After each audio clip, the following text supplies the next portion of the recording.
Capsule numéro 108. Hey, ça fait longtemps. 108e capsule. Pour ceux qui ne se souviennent pas, parce qu'on faisait beaucoup de capsules, et là, c'est qu'on fait une lecture, ça se passe le matin. Ouais. C'est une conversation entre nous deux parce qu'on échange. Nous, on lit dans notre routine matinale, on a une partie de lecture. En 20 et 25 minutes. C'est ça. Ouais. Et après, on échange nos lectures. Et puis là, on a décidé de reprendre Et de de partager avec partager, de recommencer à partager avec vous le fruit de nos lectures. Ouais. Alors, vous avez compris qu'on est à la capsule 108. Pourquoi on fait ça? On ne sait pas. C'est notre élément de concentration pour démarrer, je C'est pense. ça. On a commencé ça il y a 108, 107 capsules. C'est On le ça. fait. Qu'est-ce que tu lis, toi? Bon, Qu'est-ce que tu as lu moi, ce matin? je suis dans un livre de Robert T. Kiyosaki. OK. On va voir que c'est le thème ces temps-ci. Et c'est Nos enfants riches et brillants. Nos enfants riches et brillants. C'est, comme titre, c'est vraiment, tu dis riche et brillant. Et il explique bien pourquoi. Parce que tous ceux qui ont lu Père riche, Père pauvre savent que Robert T. Kiyosaki avait deux pères. Son père biologique, qui était un enseignant universitaire très cultivé et intelligent avec un QI, mais pas l'intelligence financière. OK. Donc, lui, il avait des dettes, il n'arrivait pas, même s'il gagnait quand même beaucoup d'argent. Et il y avait son père riche, qui, lui, est le père d'un de ses amis, puis qui, lui, a fait une 8e année, mais qui a l'intelligence financière. Et qu'on a vu dans les premiers livres qui démontrait qu'il fallait arrêter de travailler pour de l'argent, mais de commencer à faire travailler l'argent pour nous. Alors là, on arrive avec les enfants riches et brillants. Et pour expliquer un peu ça, lui, brillant, c'est évidemment son père biologique, son père pauvre, qui considère très, très, très instruit. Et Robert Kiyosaki, c'était quelqu'un à l'école qui avait vraiment beaucoup de difficultés. Alors, il doit beaucoup à son père pauvre, le côté d'avoir donné une belle perception de lui-même, que même s'il ne réussissait pas, s'il travaillait puis qu'il prenait les moyens pour, il n'était pas moins intelligent que les autres. OK. Et son père riche, qui lui, à un moment donné, a commencé très jeune à partir en affaires et il a fait faillite. Alors là, au lieu de perdre l'estime de soi, parce qu'on comprend qu'on est dans la perception, là, de ne pas perdre l'estime de soi, il dit, ben quoi, OK, tu as fait faillite, il y en a qui ont perdu bien plus que ça. Les seuls qui perdent rien, c'est les pauvres, parce qu'ils risquent rien. Ouais. Alors déjà, la Ils ont rien perception risqué. était, ah, OK, ben c'est pas parce que je suis nul. Non, c'est parce que tu as risqué, puis il recommence. C'est pas grave. Alors là, au niveau de la perception, l'élément que je ressors d'aujourd'hui qui est majeur, c'est de ne pas dire à nos enfants, j'en ai pas les moyens. J'ai pas les moyens. Il faut jamais, lui, il dit qu'il faut jamais, jamais, jamais, jamais dire ça. J'ai pas les moyens. Parce que ce qu'il faudrait qu'on dise, ça serait comment puis-je avoir les moyens?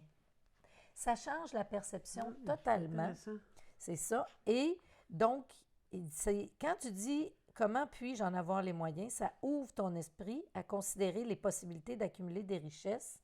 Puis quand tu dis j'en ai pas les moyens, ça ferme ton esprit aux possibilités d'atteindre quelque chose.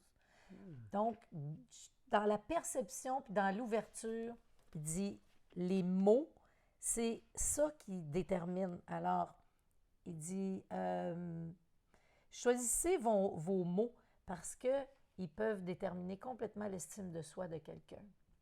Intéressant. C'est ça. Intéressant. Écoute, Et toi? on est dans le même thème, là, pour des raisons X. Moi, j'ai lu un livre de Robert T. Kiyosaki aussi, qui fait longtemps que je voulais lire, qui s'appelle L'entreprise du 21e siècle. Donc, c'est tout à fait à propos actuellement, ce qu'il y a là-dedans. Ça fait longtemps que je l'avais sur ma table de chevet, puis là, j'ai commencé à le lire. Ça fait vraiment... C'est Oui, c'est fou. Regarde. Oui, c'est la même gang. Mais moi, ça m'interpellait parce que pour voir en avant. Moi, j'ai un petit côté visionnaire, fait que je veux voir en avant. Fait que, écoute, je le commence là. Et ça commence bien parce qu'il dit qu'il dédie ce livre aux millions de personnes qui, comme vous, sont à la croisée des chemins dans leur vie. Et il a écrit ce livre-là en 2012. Et c'était les suites du crash économique de 2008-2009. Donc, il parle à des gens qui avaient perdu beaucoup, des gens qui sont sentis impuissants par rapport à leurs finances, par rapport à la grosseur de l'économie puis de ce qu'ils peuvent faire vraiment. C'est drôle parce que ça fait comme un lien avec la pandémie qu'on vit actuellement. Et il l'a dit, il dit, c'est pas la première fois, puis c'est pas la dernière fois qu'un événement social ou économique qui va perturber notre vie. Il faut faire attention de prendre les choses pour acquises, dont notamment notre stabilité ou notre confort financier. Fait que je trouvais que ça tombait à propos. Oui. Vraiment à pic. Et c'est vraiment une lecture là, qui, à ce niveau-là, m'interpellait. Il dit, c'est pas la première fois, c'est pas la dernière fois, comme je disais, qu'il y a une débandade économique. Puis c'est pas une mauvaise chose. Ça nous force à faire l'introspection, ça nous force à nous poser des questions qu'on ne s'est peut-être pas posées avant parce que tout est facile. Mais tout n'est pas tout le temps facile. Il faut qu'on se prépare à des moments qui sont plus difficiles. Donc, au lieu d'être toujours accroché au dernier chèque, d'avoir besoin du dernier chèque pour réussir à aller de l'avant, et c'est le cas pour pas une majorité, mais un grand nombre de personnes en Amérique. On n'osera pas mettre des pourcentages. Non, c'est énorme. Autant en Amérique du Nord, dans les Amériques, les gens sont dépendants du chèque qui va arriver à la fin de la semaine.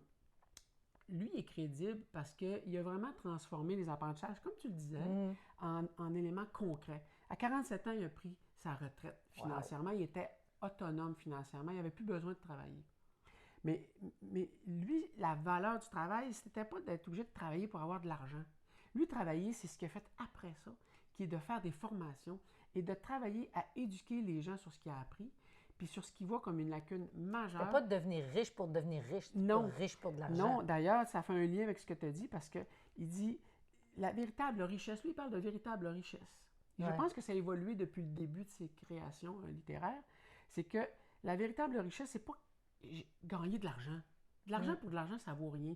Il dit, c'est bien dit d'ailleurs, il dit l'argent en fait sûrement partie, mais c'est pas tout. Pour créer la véritable richesse, le créateur est tout aussi important que ce qu'il crée. Donc, nous, comme personne, qu'est-ce qu'on doit devenir comme personne pour pouvoir générer l'argent qu'on a besoin pour notre famille, pour nos projets, pour nos rêves, pour notre partie où on va être moins actif professionnellement? Parce que ça, souvent, on n'y pense pas. Puis aussi, aide-toi toi-même, parce que tu ne peux pas aider les autres si tu n'arrives pas à t'aider toi-même. Non. Il faut commencer en quelque part. C'est là qu'on va rentrer dans c'est quoi l'entreprise du 21e siècle. Donc, un modèle, une réflexion sur un modèle d'affaires qui est différent que le modèle où, entre guillemets, tu es tributaire toujours d'un patron, de décisions qui ne te reviennent pas. Il y a juste 24 heures dans une journée. Et d'échanger tes heures pour de l'argent. Donc, ça promet d'être très intéressant. Oui. Mais voilà. Mais qu'est-ce qu'on leur dit à demain?